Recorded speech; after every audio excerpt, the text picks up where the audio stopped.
जय माता दी भक्तों, स्वागत है आपका आपके अपने चैनल ग्रेट एमएस वॉइस में। आप सभी को कार्तिक पूर्णिमा की हार्दिक शुभकामनाएं। हमारे हिंदू धर्म में कार्तिक पूर्णिमा का बहुत बड़ा ही धार्मिक महत्व है और इस दिन वैदिक रीति रिवाज के साथ पूजा करने से अपार पुण्य की प्राप्ति होती है। मान्यताओं के अनुसार कार्तिक मास की अमावस्या को धरती पर दीपावली का त्योहार मनाया जाता है और उसके ठीक 15 दिन बाद कार्तिक शुक्ल पक्ष की पूर्णिमा को सभी देवतागण धरती पर आते हैं और अपनी दिवाली मनाते हैं। इसलिए इस दिन को देव दीपावली के नाम से जाना जाता है। कार्तिक पूर्णिमा के दिन ही भगवान शिव ने महाभयंकर राक्षस त्रिपुरासुर का वध किया था, इसलिए इसे त्रिपुरारी पूर्णिमा के नाम से भी जानते हैं। इस दिन दान देने से आप और आपके परिवार को बहुत ही शुभ फल की प्राप्ति होती है। साथ ही इस दिन जो व्यक्ति सुबह जल्दी ब्रह्म मुहूर्त में उठकर गंगा जी में या अन्य पवित्र नदियों में स्नान करके पूजा करता है, उसको उसकी की गई पूजा का कई गुना फल प्राप्त होता है। इस दिन पंचभिकु अर्थात भीष्म पंचक व्रत भी समाप्त हो जाते हैं और कार्तिक मास का समापन भी आज के दिन ही हो जाता है। तो जो लोग कार्तिक के पूरे महीने में नियम उपवास करते हैं, उन्हें आज के दिन विधि विधान से उद्यापन जरूर करना चाहिए। तो आज की इस वीडियो में आप कार्तिक पूर्णिमा के साथ ही कार्तिक मास का उद्यापन या पूर्णिमा व्रत का उद्यापन कैसे करें, या अगर आप पहली बार व्रत प्रारंभ करना चाहते हो तो पहली बार व्रत कैसे प्रारंभ करें, इस बारे में जानेंगे। 27 नवंबर सोमवार को उदय तिथि के अनुसार पूर्णिमा का व्रत और स्नान दान किया जाएगा। पूर्णिमा तिथि प्रारंभ होगी 26 नवंबर रविवार दोपहर को 3:53 से और पूर्णिमा तिथि का समापन होगा 27 नवंबर सोमवार दोपहर 2:46 पर। सोमवार के दिन सूर्य उदय सुबह 6:52 और सूर्यास्त शाम 5:36 पर होगा। ब्रह्म मुहूर्त सुबह 5:16 से 6:04 तक रहेगा। अभिजीत मुहूर्त सुबह 11:52 से दोपहर 12:35 तक रहेगा और अमृत काल सुबह 11:14 से दोपहर 12:48 तक रहेगा। सुबह की पूजा हो सके तो ब्रह्म मुहूर्त में आप कर लें और अभिजीत और अमृत काल का जो मुहूर्त है वह दोपहर के समय श्री सत्यनारायण भगवान की पूजा और व्रत कथा सुनने के लिए उत्तम माना जाता है। इन्हीं मुहूर्त में आप अपनी सामर्थ्य के अनुसार दान भी दे सकते हैं। इसके अलावा जो राहु काल है सुबह 7:30 से 9 बजे तक रहेगा, जिस समय आप कोई भी नया शुभ मांगलिक कार्य करने से बचें, क्योंकि राहु काल को कोई भी शुभ कार्य करने के लिए अशुभ समय माना जाता है। 27 नवंबर सोमवार को चंद्रोदय शाम 5:32 पर होगा, तो इस समय के बाद से आप पूर्णिमा का व्रत कभी भी खोल सकते हैं। आप अब यह सोच रहे होंगे कि पूर्णिमा तिथि तो दोपहर में ही समाप्त हो गई है, तो ऐसे में हम सोमवार के दिन व्रत क्यों रखें? तो देखिए, उदय तिथि के अनुसार जो व्रत है वह रखना चाहिए, चाहे पूर्णिमा तिथि दोपहर में ही समाप्त हो गई हो। शाम को जो चंद्रोदय का समय है, यदि उस समय पूर्णिमा तिथि ना भी हो तब भी चंद्र देवता की पूजा आपको जरूर करनी चाहिए। आज के दिन परिवार के सभी सदस्यों को जल्दी उठकर स्नान करने के बाद शुभ मुहूर्त में पूजा जरूर करनी चाहिए।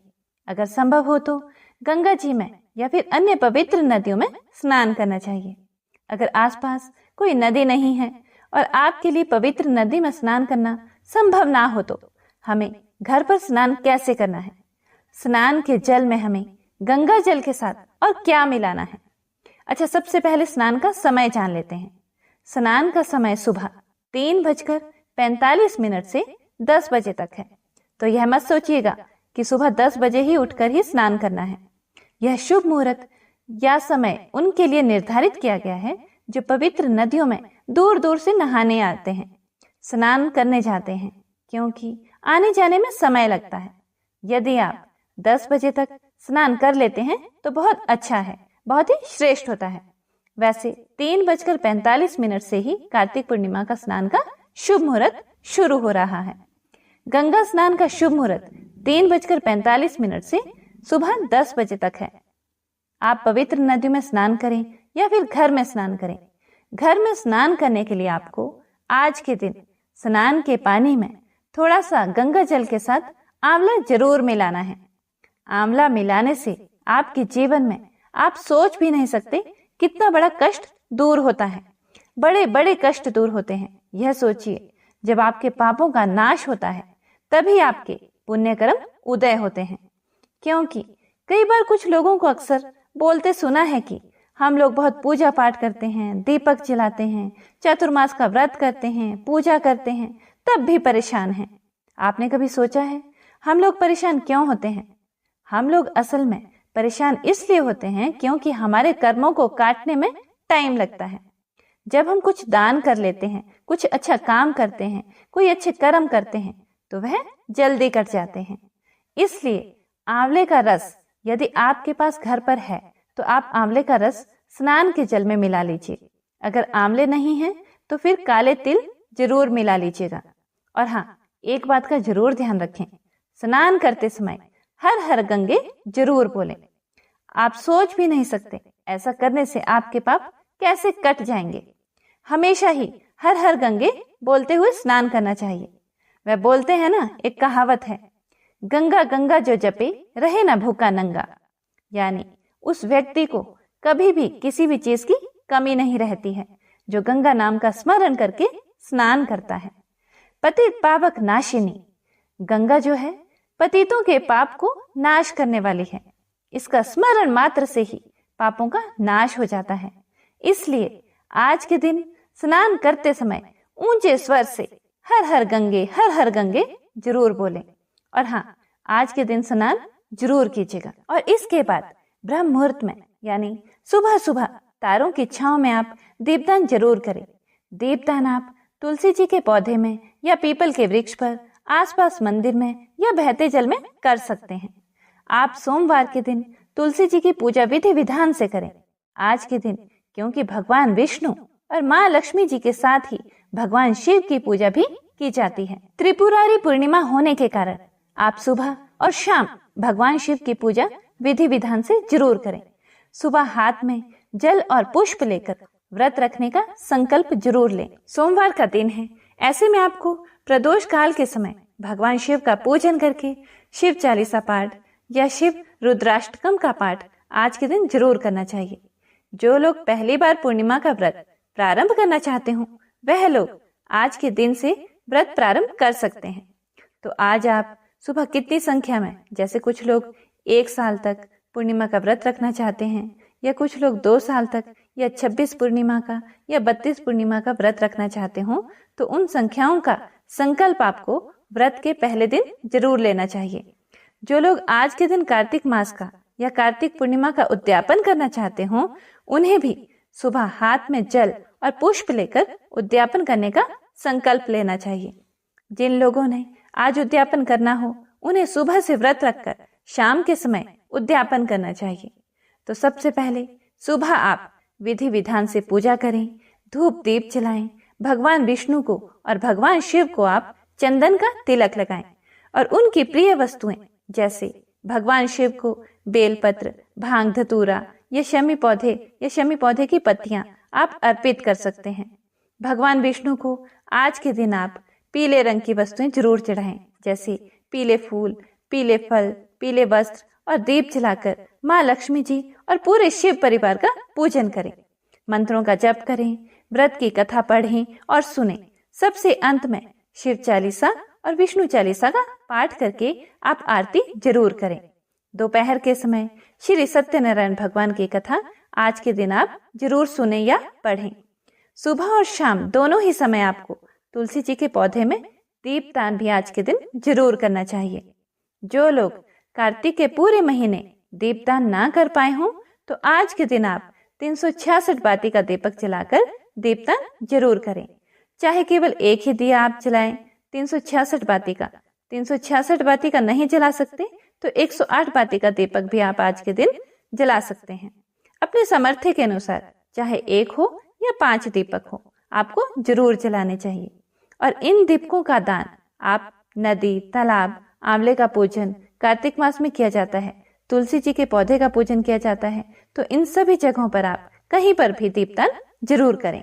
अगर आपके लिए गंगा जी में जाकर दीपदान करना संभव ना हो तो आप घर पर भी एक थाली या परात में जल भरकर उसमें कच्चा दूध, रौली, अक्षत, पुष्प छिड़क कर आप घर में ही पानी में दीपदान कर सकते हैं, जल में दीपदान कर सकते हैं। मां गंगा जी का ध्यान करते हुए आप आटे का दिया बनाकर उसमें घी का या तिल के तेल का बाती बनाकर उसमें तिल रखकर आप दीपदान कर सकते हैं। ऐसा करने से भी घर में ही आपको गंगा जी में दीपदान करने का पुण्य प्राप्त हो जाता है। व्रत रखने वाले भक्तों को इस दिन नमक का त्याग करना चाहिए। पूर्णिमा के व्रत में केवल मीठा फलाहार ही किया जाता है। दिन भर व्रत रखें। इस दिन झूठ, चोरी, पाप, नशा इत्यादि ना करें, ना ही ऐसे व्यक्तियों का साथ करें। घर में शुद्ध सात्विक भोजन ही बनना चाहिए। नाखून, बाल इत्यादि नहीं काटने चाहिए। अपनी सामर्थ्य के अनुसार सफेद रंग की चीजों का, वस्तुओं का ज्यादा से ज्यादा दान करना चाहिए। मौसमी सब्जियों का, मौसमी फलों का, मौसमी वस्त्रों का दान जरूर करें। शाम के समय एक बार फिर से पूजन करें। भगवान शिव की पूजा प्रदोष काल के समय करें। प्रदोष काल सूर्यास्त से 45 मिनट पहले और 45 मिनट बाद का समय होता है। और क्योंकि चंद्र देवता की पूजा इस दिन विशेष रूप से की जाती है, तो चंद्र देवता को आप खीर का भोग जरूर लगाएं। चंद्र देवता को अर्घ दें। अर्घ देने वाले लोटे में आप जल भरें, रौली, अक्षत, सफेद फूल डालकर चंद्र देवता को अर्घ देकर ओम सह चंद्रमसे नमः इस मंत्र का जप करें। अपनी जगह पर खड़े होकर 3 बार परिक्रमा करें और फिर उसी प्रसाद को ग्रहण करके आप अपना उपवास खोल सकते हैं। आज के दिन भगवान विष्णु को शाम के समय आप पंचामृत का भोग लगाएं। भगवान शिव को अखंडित चावल, यानी जो चावल की खीर आपने बनाई हुई है, हो सके तो गाय के दूध से बनी खीर का भोग भगवान शिव को लगाएं। और इस दिन आप अपने घर के मुख्य द्वार पर तोरण जरूर बांधें। ऐसा करने से आपके घर को किसी की नजर नहीं लगेगी। इस दिन जितना हो सके आप भजन कीर्तन करें। जो लोग किसी कारण से एकादशी या द्वादशी तिथि के दिन तुलसी जी का विवाह नहीं कर पाए हों तो, या तुलसी जी की पूजा विधि विधान से ना कर पाए हों, वह भी आज के दिन तुलसी विवाह करा सकते हैं। भीष्म पंचक व्रत रखने वाले भक्तों को आज के दिन भर व्रत रखकर शाम को व्रत का उद्यापन करना चाहिए। और जो लोग भी आज कार्तिक पूर्णिमा का उद्यापन करना चाहते हैं, उन्हें कम से कम 1.25 मीटर पीला कपड़ा, ज्यादा हो अगर आपकी सामर्थ्य अधिक हो तो आप पीली धोती साथ में जरूर रखें। पीले फल, पीले फूल और अपनी सामर्थ्य के अनुसार अनाज, दक्षिणा और फल, मिठाई, यह आप चौकी पर पूजा करते समय रखें। पूजा करें। भगवान विष्णु से या अपने आराध्य देवी देवताओं से आप प्रार्थना करें कि आपके द्वारा किए गए स्थान को प्रभु स्वीकार करें। और आज आपके पूर्णिमा के व्रत पूर्ण हो गए हैं। अपने सामर्थ्य के अनुसार आज आप उद्यापन कर रहे हैं। और इस प्रकार से प्रार्थना करने के बाद आप कोई भी पकवान जरूर बनाएं और आसपास मंदिर में पुजारी जी को दान में जरूर देकर आएं। गौ माता जी की पूजा करने से सभी देवी देवताओं को आशीर्वाद प्राप्त होता है। आज के दिन आप गौ ग्रास जरूर निकालें।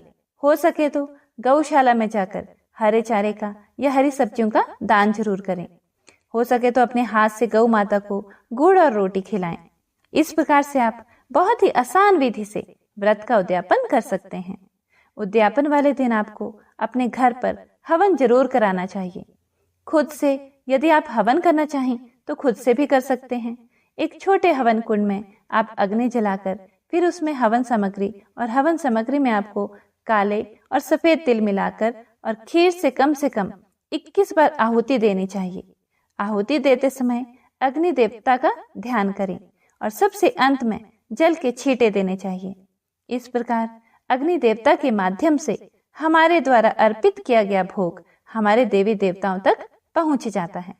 अगर संभव हो तो आज के दिन आप अपने पितरों के नाम से एक पवित्र पौधा, पवित्र वृक्ष कहीं आसपास जरूर लगाएं। सार्वजनिक जगह पर, नदी तालाब पर या फिर किसी पार्क पर कोई भी छायादार या फलदार पौधा भी लगा सकते हैं। और बड़े होने तक उस पौधे की देखभाल आपको जरूर करनी चाहिए। पितरों के नाम से दीपदान जरूर करें। अपने घर के मुख्य द्वार पर एक दीपक पितरों के नाम से और उत्तर दिशा की तरफ माँ लक्ष्मी जी के नाम से एक दीपक जलाने से पितृ और माँ लक्ष्मी जी की कृपा प्राप्त होती।